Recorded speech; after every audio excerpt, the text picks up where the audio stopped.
Bismillahirrahmanirrahim. 1. Ruhların yenidən dünyaya qayıdışı. Yuxarıdakı ayə ruhların yenidən bu dünyaya qayıdışını inkar edən çoxsaylı ayələrdən biridir. Bəzi tədqiqatçılar belə hesab edirlər ki, insan öldükdən sonra onun ruhu başqa bir insanın bədənində bu dünyaya qayıdıb yeni həyata başlayır. Onların fikrincə, bu proses dəfələrlə təkrarlana bilər. Bu nəzəriyyəni ruhların yenidən dünyaya qayıdışı adlandırırlar. Sözü gedən ayə isə bu nəzəriyyəni inkar edərək açıq şəkildə bildirir ki, ölümdən sonra onu qarşıda yalnız bir həyat gözləyir və o da axirət həyatıdır. Başqa sözlə desək, ayə onu çatdırır ki, siz insanların cəmi 2 həyatı və 2 ölümü var. Əvvəlcə ölü, cansız idiniz. Allah sizi dirildərək, yoxdan yaradaraq bu dünyaya gətirdi. Sonra isə sizi yenidən öldürəcək və qiyamətdə bir daha dirildəcək. Əgər ruhların yenidən dünyaya qayıdışı nəzəriyyəsi doğru olsaydı, onda insanın 2-dən artıq həyatı və ölümü olardı. Bu məsələ Quranın bir çox ayəsində öz əksini tapmışdır. Yeri gəldikdə bu barədə daha ətraflı məlumat verəcəyik. Rəcət məsələsi ruhların yenidən dünyaya qayıdışının mümkünsüzlüyü ilə heç bir ziddiyyət təşkil etmir. Çünki rəcət yalnız xüsusi insanların barəsində gerçəkləşəcək bir məsələdir. Bu ayə isə ümumi xarakter daşıyır. Deməli, Qurana görə ruhların yenidən dünyaya qayıtması nəzəriyyəsi əsassızdır.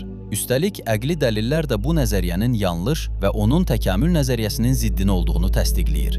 Maraqlananlar ruhların qayıdışı və ruhlarla əlaqə kitabına müraciət edə bilərlər. Sonda onu da qeyd etməyi lazım bilirik ki, bəziləri bu ayənin bərzəx aləminə aid olduğunu düşünə bilər.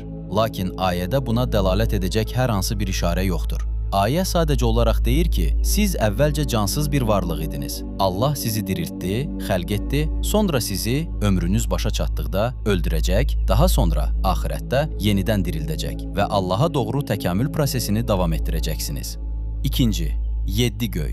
Səma sözü lüğətdə yuxarı mənasını bildirir. Bu çox geniş bir məfhumdur və onun ayrı-ayrı nümunələri ola bilər. Buna görə də bu sözün Quranda müxtəlif mənalarda işlədildiyini görürük. O cümlədən, bəzi ayələrdə bu söz yerin əks mənasını bildirərək yuxarı mənasında işlədilmişdir. Aşağıdakı ayəyə nəzər salaq. Allahın xoş bir sözü, kötü yerdə möhkəm olub, budaqları göyə ucalan gözəl bir ağaca necə bənzətdiyini görmədinmi? İbrahim surəsi, 24-cü ayə. Bəzi ayələrdə yer səthindən çox uzaq məsafə, buludlar mənasında işlədilmişdir. Məsələn, biz göydən bərəkətli su endirdik. Qaf surəsi, 9-cu ayə.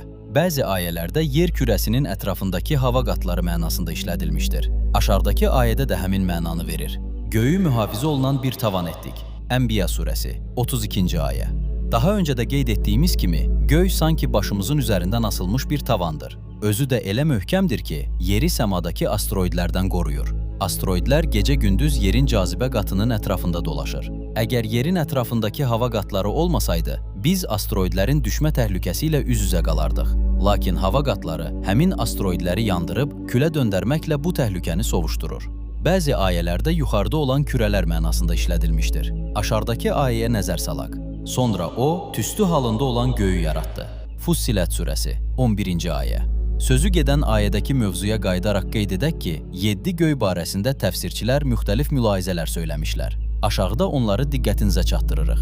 1. Bəzi təfsirçilərin fikrincə, 7 göy dedikdə 7 planet nəzərdə tutulur. Həmin planetlər bunlardır: Merkuri, Venera, Mars, Yupiter, Saturn, Ay və Günəş. 2. Bəzi təfsirçilər belə hesab edirlər ki, 7 göy dedikdə yerin ətrafında üst-üstə olan hava qatları nəzərdə tutulur. 3. Bəzi təfsirçilərə görə 7 göy ifadəsindəki 7 rəqəmi konkret bir ədəd deyil, sadəcə çoxluq mənasında nəzərdə tutulmuşdur. Ərəb dilində, hətta Quranın özündə də belə hallara təsadüf edilir. Məsələn, Loğman surəsinin 27-ci ayəsində deyilir: Əgər yer üzündəki bütün ağaclar qələm olsa, dəniz də onun mürəkkəbi olsa və ona 7 dəniz də artırılsa, yenə də Allahın sözləri qurtarmaz. Məlum məsələdir ki, bu ayədəki 7 rəqəmi konkret ədəd olaraq nəzərdə tutulmayıb. Çünki minlərlə dəniz olsa və hamısının suyu mürəkkəbə çevrilsə, yenə də Allahın sonsuz elmini yazıb qurtarmaq olmaz.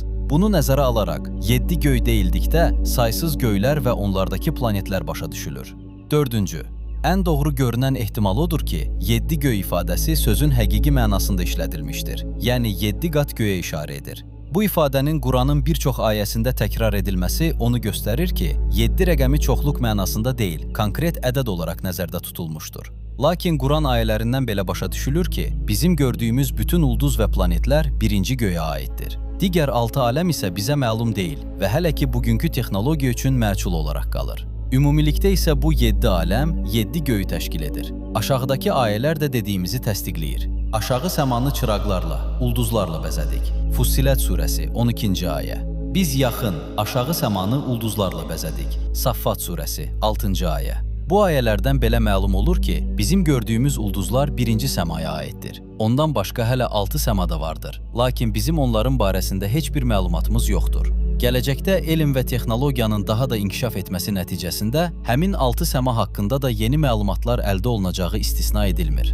Hazırda astronomiya sahəsində böyük nailiyyətlər əldə edilmişdir. Böyük rəsədxanalarda kəşf edilmiş ulduzların yerlə məsafəsi 1 milyard işıq ili qədərdir. Bununla belə, alimlərin özləri də etiraf edirlər ki, bu hələ işin başlanğıcıdır. Deməli, gələcəkdə daha yeni kəşflərin olunacağı da mümkündür. Yaxşı olar ki, bunu böyük rəsədxanalardan birindən eşidək. 3-cü. Kainatın əzəməti. Palomar rəsədxanası göy aləminin əzəmətini belə vəsf etmişdir. Palomar rəsədxanasının teleskopu hazırlanmazdan qabaq biz göyün genişliyinin 500 işıq ilindən artıq olmadığını düşünürdük. Teleskop hazır olduqdan sonra isə dünyamızı 1 milyard işıq ilinə çatdırdı. Bunun nəticəsində milyonlarla yeni ulduzlar kəşf edildi. Onlardan bəzisinin bizimlə məsafəsi 1 milyon işıq ili qədərdir. Lakin 1 milyon işıq ili məsafəsindən sonra həddən artıq geniş bir zülmət fəza müşahidə edilir. Orada heç nə gözə dəymir. Hətta orada hər hansı bir işıq nəzərə çarpmır ki, teleskopun kamerasına düşsün. Bununla belə heç şübhə yoxdur ki, həmin geniş və zülmət fəzada 100 milyonlarla yeni ulduzlar, galaktikalar vardır və bizim dünyamız məhz onların cazibəsi ilə qorunur. 100 milyonlarla ulduzun müşahidə edildiyi bu əzəmətli dünya, daha böyük bir dünyanın yalnız çox kiçik bir tərkib hissəsidir. Hələ daha böyük dünyanın o tərəfində, ondan da böyük dünyanın olmadığından əmin deyilik. Fəza jurnalının 56-cı buraxılışından 1351-ci Hicri şəmsi ili iqtibas. Bu sözlərdən belə nəticəyə gəlirik ki, elm və texnika bu qədər astronomik inkişafına rəğmən göydəki tədqiqatlarını dünyanın başlanğıcı hesab edir. Bu nailiyyət və kəşflərin hamısı həddən artıq əzəmətli dünyanın bir zərrəsidir. Əgər sən də Quranı dərk edərək oxumaq istəyirsənsə, abunə ol və birlikdə öyrənək.